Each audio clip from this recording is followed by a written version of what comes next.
함께 인사해 보실까요? 잘 오셨습니다. 세계 역사를 보면 차별 대우가 얼마나 많았는지를 알 수 있고요. 또 현대 사회를 둘러보면 차별 대우가 현재에도 많이 지속되고 있음을 알 수 있습니다. 민주주의가 가장 발달했다고 하는 미국이지만 미국도 불과 160여 년 전에는 노예 제도가 있었거든요. 이제 미국 남부 쪽에서 목화 사업이 너무나도 잘 되다 보니까 일손이 많이 달렸습니다. 그래서 그 많은 일손을 충족시키고자 노예 상인들에게 노예를 사기 시작했는데요. 노예 상인들은 아프리카에 건너가서 많은 이들을 억지로 끌고 와서 노예로 파는 일을 하였습니다. 그리고 미국인들은 일손이 필요하니까 싼 값에 그 흑인들을 노예로 삼고 그렇게 무자비하게 노예로 삼고 일을 시킨 일들이 있었습니다. 백인들은 흑인들은 야만적인 인종이다라고 다수가 생각을 해서 노예로 부리는 것에 대한 죄책감이 전혀 없었습니다. 그리고 백인 남성과 흑인 여성이 만나 아이를 낳으면 이상하게도 백인 남성으로 인하여서 그 노예가 아닌 흑인 여성을 통해서 어머니가 흑인 여성이기 때문에 그 어머니를 따라서 노예가 되기도 했습니다. 이런 노예 제도는 공식적으로 폐지가 되었죠. 그런데 여전히 흑인들은 노예 취급을 당했습니다. 지금도 흑인들에 관해서는 관대하지 않은 백인들이 참 많은 걸 볼 수 있죠. 그리고 또 유명한 인종차별주의자가 있지 않았습니까? 독일의 독재자로 유명한 히틀러인데요. 이 히틀러는 세계대 1차 대전에서 패배한 후에 자존감이 떨어진 독일 시민들을 위하여서 그 독일 시민들이 전 세계적으로 최고의 시민이다라는 것을 세뇌시키기 위하여서 그렇게 자신감을 키워주고 싶었습니다. 그래서 자신이 속해 있는 게르만 민족이 세계 제일의 민족이다 자찬을 하면서 우리 민족 외에는 다 하등한 인간이다, 열등 민족이다라고 주장을 했습니다.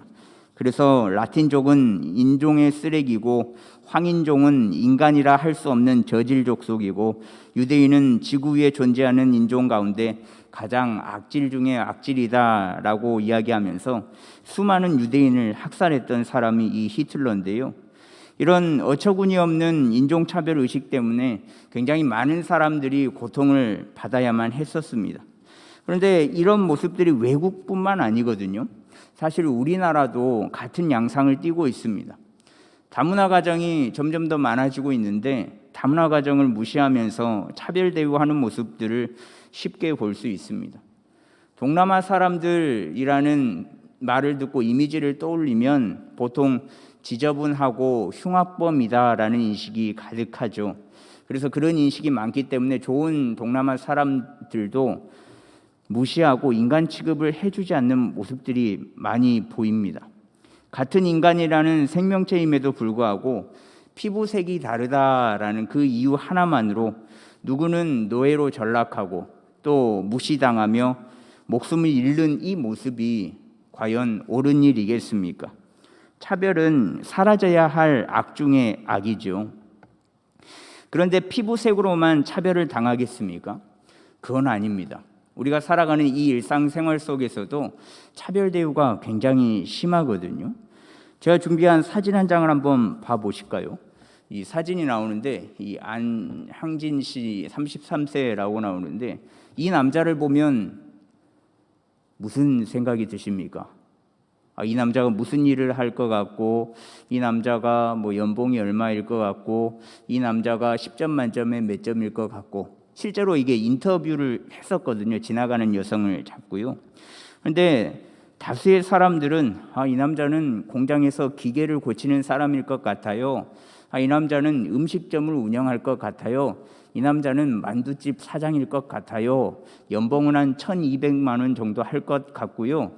이 남자는 결혼을 안 했을 것 같아요. 그래서 10점 만점에 2점 드립니다. 0점 드립니다. 그렇습니다. 그렇게 이야기들을 하더라고요. 그리고 사진 한 장을 더 볼까요? 자, 이 사람이 이제 그 깔끔한 옷을 입고 나타났습니다.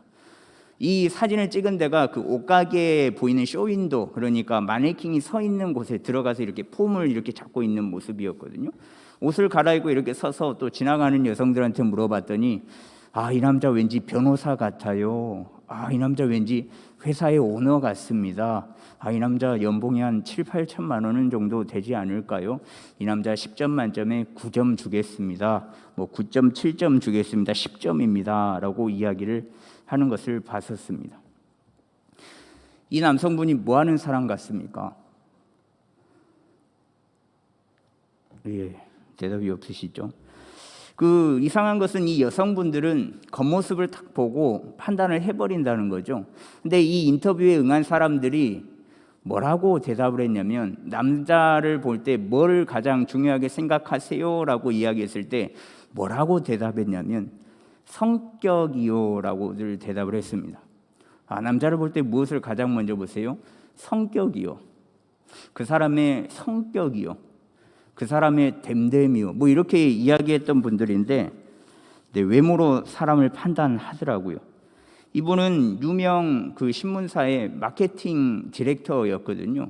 그러니까 누구에게나 말해도 알 수 있는 유명한 신문사였는데, 남방과 청바지를 입었다는 그 이유 하나만으로 이렇게 만두집 사장님이 돼버린 거죠. 외모를 보지 않고 성격을 먼저 보고 이해심을 본다는 여성들은 이 안항진 씨의 그 외모만을 보고 그 사람을 판단해 버린 겁니다. 그러니까 외모 지상주의, 외모 차별로 인해서 안항진 씨는 어쩌면 천국과 지옥을 왔다 갔다 한 셈이 된 것이죠. 그런데 이런 차별 대우는 이 시대에 편만하게 퍼져 있거든요. 갓 입학한 초등학생들에게 줄을 이렇게 서잖아요. 신입생들이 들어가면. 근데 어떤 초등학교는 살고 있는 곳으로 그 줄을 세운답니다. 너 A 아파트에 살아? 그럼 이쪽에서. 너 C 아파트에 살아? 이쪽에서. 그렇게 아파트별로 줄을 세우는 학교가 있었습니다. 그리고 운전하시는 분들은 아실 텐데, 경차나 소형차가 늦게 출발을 하면 경적을 바로 울립니다. 경험을 안 해보셨군요. 근데 본인의 타고 다니는 차가 검정색 이렇게 큰 차다. 그러면 1분이 돼도 경적을 울리지 않는 그런 모습들. 우리 사회의 차별 대우는 깊숙이 그리고 넓게 퍼져 있거든요. 그런데 세상 모두가 다 이런 모습으로 외모적인 것으로 판단하는 모습을 보이더라도 우리만큼은 예수님을 그리스도라고 고백하는 그리스도인들은 겉모습으로 차별하지 않아야 합니다. 오늘 야고보서 2장 말씀을 보게 되었는데요. 야고보서는 행함을 강조하지만 그중 2장에서는 행함을 강조하는 것이 참된 믿음이다라고 이야기를 하고 있습니다. 왜냐하면 행함이 있는 자만이 참된 믿음을 통하여서 행동으로 나타낼 수 있기 때문에 그런 것이거든요. 그런데 참된 믿음을 가진 자는 어떤 생활을 하며 나아가야 하는가? 오늘 말씀 1절에 보시면 우리 주 예수 그리스도에 대한 믿음을 너희가 가졌으니 사람을 차별하여 대하지 말라라고 말씀하고 있습니다. 이 초대교회에도 사람을 차별하는 차별 대우가 있었던 모양입니다. 그런데 바울 사도가 두루뭉술하게 돌려서 이야기하는 것이 아니라 정확히 짚으면서, 야, 너희들 예수님을 그리스도라고 고백하는 너희들 차별 대우하지 마라고 정확하게 이야기하고 있습니다. 예수님에 대한 믿음을 가졌으니 사람을 차별해서 대하지 않아야 한다라고 강조하고 있는 것이죠. 반대로 차별하여 대하는 것은 믿음이 없거나 혹은 믿음 같은 것을 가지고 있어 보이지만 믿음이 아닌 믿음을 가졌다라는 것으로도 생각할 수 있습니다. 그렇다면 바울 사도는 예수 그리스도에 대한 믿음을 가진 자가 차별하여 대하지 않아야 할 모습이 어떤 모습이라고 이야기를 하고 있는가? 그것은 2절에서 3절 말씀에 보시면 나오는데요. 만일 너희 회당에 금 가락지를 끼고 아름다운 옷을 입은 사람이 들어오고 또 남루한 옷을 입은 가난한 사람이 들어올 때에 너희가 아름다운 옷을 입은 자를 눈여겨보고 말하되 여기 좋은 자리에 앉으소서 하고 또 가난한 자에게 말하되 너는 거기 서 있든지 내 발등상 아래에 앉으라 라고 이야기합니다. 딱 봐도 부자 같은 이가 들어왔을 때, 교회에 들어왔을 때는 아이고 잘 오셨습니다, 여기에 앉으십시오 라고 이야기를 하고, 또 반대로 가난한 자가 온다면 아무 데나 앉든지 거기에 앉든지 아니면 내 발 아래에 앉든지 라고 이야기를 한다는 거죠. 근데 이렇게 이야기한다는 것은 차별하여 악한 생각으로 판단하는 것이다 라고 밝히고 있습니다. 사실 세상은 부자만을 선호하는 게 맞거든요. 세상은 부와 명예가 있는 사람들을 선호하는 게 맞거든요. 그러나 교회만큼은 그렇지 않아야 한다라는 거죠. 왜냐하면 하나님께서는 부와 명예로 사람을 차별하지 않으시기 때문에 그렇습니다. 하나님께서 자기 백성 가운데에서 부유하고 명예 있는 사람이 특권을 누리고 반대로 가난하고 약한 사람이 푸대접받는 것을 허락하지 않으셨습니다. 오히려 가난하고 약하고 소외되고 사람들이 싫어하는 사람들을 더욱 생각해 주시고, 또 그런 이들을 위하여서 그런 이들이 살아갈 수 있도록 법을 만들어 주시고 지키게 하셨습니다. 그런데 교회가 그 하나님을 믿는 그리스도인들이 모인 그 공동체가 그것을 잊고 부자를 위해서 행동한다는 것은 실질적으로 하나님의 말씀을 어기며 죄를 짓고 있다라는 것으로밖에 판단되지 않거든요. 신명기 10장 17절과 18절 말씀에 보시면요, 너희의 하나님 여호와는 신 가운데 신이시며 주 가운데 주시요 크고 능하시며 두려우신 하나님이시라. 사람을 외모로 보지 아니하시며 뇌물을 받지 아니하시고 고아와 과부를 위하여 정의를 행하시며 나그네를 사랑하며 그에게 떡과 옷을 주시나니라고 말씀하시는데요. 이스라엘 백성들에게 너희들이 지켜야 할 새 율법이다라고 새 율법을 주시면서 하나님께서 말씀하신 한 부분입니다. 하나님께서는 사람을 절대적으로 외모로 보지 않으시고 고아와 객, 과부 그들을 사랑하셔서 그들을 특별히 더 사랑하시는 모습, 챙겨주시는 모습을 볼 수 있습니다. 외모를 보지 않는다는 것은 외모의 잘남, 그 여부만을 뜻하는 것이 아니라 그들의 생활고까지도 포함되어 있다라는 거죠. 그러니까 잘생기든 못생기든 부자건 가난하든 간에 하나님 안에서는 상관이 없다라는 겁니다. 하나님 안에서는 외모의 잘남도 또 알아주는 명예와 권위도 다 필요 없습니다. 사실 부질없는 것이거든요. 오직 하나님 안에서는 하나님의 사랑만이 가득할 뿐입니다. 그런데 이런 하나님을 믿는 자들에게도 동일한 사랑이 존재해야 하지 않겠습니까? 하나님을 믿는 사람들이 하나님께서 강조하시는 그 사랑의 모습이 있어야 함에도 불구하고 초대교회 당시 모습과 또 오늘날의 교회의 모습에는 하나님께서 말씀하시는 이 사랑이 온데간데 없이 사라진 지 오래인 것 같습니다. 그럼 왜 하나님의 사랑이 사라지게 되었을까? 그것은 교회의 의미가 퇴색되었기 때문에 그렇습니다. 하나님 사랑, 이웃 사랑을 모토로 시작했다가도 그 정신은 사라지고 온전히 자신들의 부와 명예를 위한 자랑이 되어버렸기 때문에 그렇습니다. 사실 교회의 자랑거리는 딱 하나면 되지 않겠습니까? 오직 예수, 교회의 머리이신 예수님만 자랑거리이지 않습니까? 하지만 진짜 자랑거리인 예수님은 사라진 지 오래고 이제는 성도들의 많은 수, 큰 교회 당, 그리고 사람들이 많이 모이는 계획들, 많은 예산, 그런 외적인 것들을 자랑하는 모습들을 많이 보여주고 있습니다. 그래서 예수님이 사라진 교회의 모습을 보여주고 있다라는 거죠.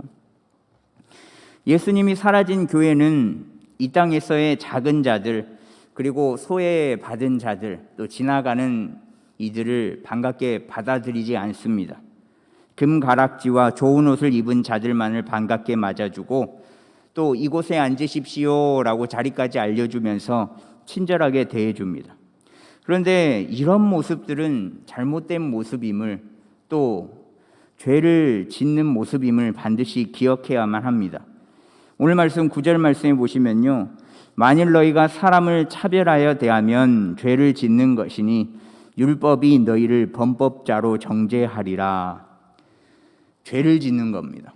모든 사람을 동일하게 대하지 않고 차별화해서 대한다면 금가락지를 끼고 부유한 사람이 이쪽으로 앉으십시오 정중하게 맞아들이고, 가난하고 또 소외된 자들이 오면 아무 데나 앉지 아니면 나가든지 이렇게 차별화해서 대할 때에 그것은 하나님 안에서 범법자로 정죄한다라고 말씀하고 있습니다. 주님께로 오는 모든 자들은 하나님이 살아계시는 이 교회 안에서 다 동등한 자들이고 또 평등한 대우를 받아야 하는 자들임을 우리는 반드시 기억하면 좋겠습니다. 그런데 소외된 자들이 이뿐이겠습니까? 사회로부터 소외된 이들까지도 사랑으로 품는 교회가 되어야만 하겠습니다. 지금 코로나 시대를 살아가는 현 시대에 사회로부터 가장 소외된 자들은 누구이겠습니까? 아마 코로나 확진자들일 겁니다. 코로나 확진이 된 그 이후에 자신은 물론 그들의 가족까지도, 확진자 가족들까지도 범죄자 취급을 받기 때문에 그렇습니다. 제가 이 뉴스를 하나 가지고 왔는데요. 이 뉴스를 잠깐 한번 보시겠습니다.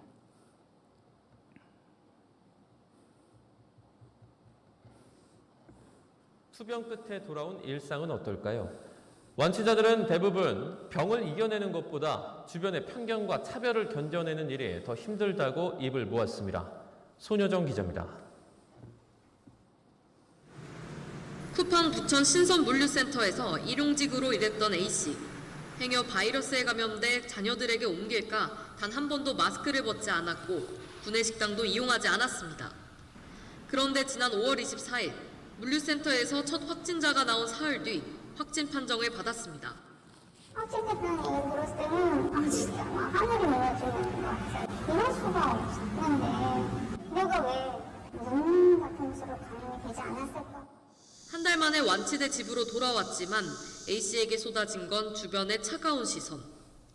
늘 보던 이웃들이 인사조차 꺼리는 걸 보고선 집 밖을 나서지 않게 됐습니다. 한국 여기 있으면 그냥 사람들이 저희 옆에 가서 어찌 막 몰아져가지고 막 부르짖더라고. 저 집이라고 하고 막 도망가듯이 막 쳐가고 이런 식이더라고요. 자꾸만 내 탓이란 생각이 들어 점점 어두워졌고 정신과 치료도 받기 시작했습니다. 지금도 아직 사람을 민감해하고 있거든요. 제 자신이 위축되고 확진자라고 나오면 그게 너무 공포예요 이제. 투병기를 유튜브에 올려 화제가 됐던 대학생 이정환 씨도 감염된 게 자랑이냐는 비난 댓글에 커다란 상처를 받았습니다. 코로나 걸린 게 뭐가 자랑이라고 이런 거를 올리냐, 영상 같은 거 올리고 방송에 나오냐, 이런 말 좀 저는 좀 보기가 힘들고. 코로나19 감염은 확진된 사람의 부주의 탓이라는 인식이 여전히 큽니다. 최근 경기도와 서울대가 진행한 조사에서 감염 책임이 환자 본인에 있다는 응답이 70%에 달했습니다. 또 확진자에게 가장 두려운 것을 꼽으라 했더니 완치에 대한 걱정이 아닌 주변의 비난이라고 답했습니다. 완치자들은 확진된 사연도 알지 못한 채 비난하지 말아달라고 호소합니다. 마스크도 했는데 거기다가 또 라텍스 장갑까지 하고 손 소독제도 막 바르고 막 제 나름대로 최선을 다해서 이제 방역을 하고 건강한 상태에서 돌아왔는데 무증상자 양성이라고 하더라고요. 확진된 사람들에게도 당부하고 싶은 말이 있습니다. 무엇보다 자책하지 말 것, 그리고 주변의 시선을 너무 신경 쓰지 말라는 겁니다. 확진자분들한테 항상 해드리는 말은 그냥 회복에만, 그리고 자기 자신에만 집중해달라고, 자기 회복에만 집중하는 게 가장 중요한 상황인 것 같습니다. YTN 손효정입니다. 이 확진자들 중에서 물론 자신의 부주의로 확진이 된 사람들도 있습니다. 그러나 또 많은 사람들은 확진자들을 치료하거나 또 확진자들의 가족 중에서, 그러니까 부주의가 아닌 그냥 함께 했다라는 그 이유 때문에 또 확진된 이들이 있거든요. 방역 수칙을 철저하게 지켰음에도 그 공간에 같이 있어서 확진된 이들도 있다라는 거죠. 그렇게 확진자가 된 것도 억울한데 힘든데 완치 이후에 돌아오는 그 시선들이 그들을 더 힘들게 하는 모습이 이 시대의 현실입니다. 오늘로 코로나 확진자가 32만 3,379명이 되었습니다. 그중에서 28만 7,040명은 코로나를 이겨냈다는 것으로 싸움이 끝나지 않았습니다. 코로나 완치가 되었지만 이제는 주위 사람들의 편견과 차별에 의해서 또 다른 싸움이 시작된 것이죠. 직장에서는 완치는 됐지만 재발할 수 있다라는 불안한 마음에 퇴직을 권고합니다. 또 이웃 주민들은 코로나 확진 이후에 완치가 되었음에도 불구하고 인사를 해도 인사를 받지를 않고 손가락질하며 심지어 같은 엘리베이터를 이용하지 말아라라고 이야기도 한답니다. 그래서 자신의 집이 10층 이상이 되는 고층에 사는 분들도 자가격리가 해제되고 완치가 되었음에도 불구하고 걸어다니는 이들도 있습니다. 그런데 이런 이들이 교회로 온다면 어떻게 받아들여야 할까? 참된 믿음을 가진 그리스도인이 모인 교회는 이들을 어떻게 대우해야 할까? 더불어서 어떻게 사랑을 해야 할까? 사회가 보여주는 모습과 동일하게 혹 재발할까라는 두려움에 이들을 내쳐야만 하는 것일까? 인사도 받지 않고 같은 엘리베이터는 타지 않고 교회도 이들을 못 나오게 해야 할까? 완치자는 중한 죄를 저지른 범죄자가 아닙니다. 우리와 함께 더불어서 살아가는 이들이요, 또 더불어서 동료요, 또 함께 신앙생활하는 이들입니다. 그러니 혹 지금까지 감사하게도 저희 교회는 확진자가 발생하지 않았는데 혹시 확진자가 우리 교회에서 발생하더라도 혹 내 주위에 가장 친분이 있는 이들, 혹 가족 중에서, 혹 회사 동료 중에서 확진자가 발생한다고 하더라도 그들을 범죄자 바라보듯 바라봐서는 안 된다라는 거죠. 그들을 진심으로 위로할 줄 알고 또 완치에 힘쓸 수 있도록 그들을 도와야만 합니다. 그리고 훗날 완치가 되어서 격리 해제가 되었을 때에도 그들을 반갑게 맞이하고 또 한 공간에서 함께 예배 드릴 수 있어야만 합니다. 왜냐하면 이 시대를 살아가는 가장 어려운 소외된 자들이기 때문에 그렇습니다. 교회에서만큼은 차별 대우가 없었으면 좋겠습니다. 주님을 따라 살아가겠다는 이들이 모인 공동체인 교회, 이 교회는 교회다운 모습을 가졌으면 좋겠습니다. 차별이 없고 오직 주님의 사랑만이 넘쳐나는 교회가 되면 좋겠습니다.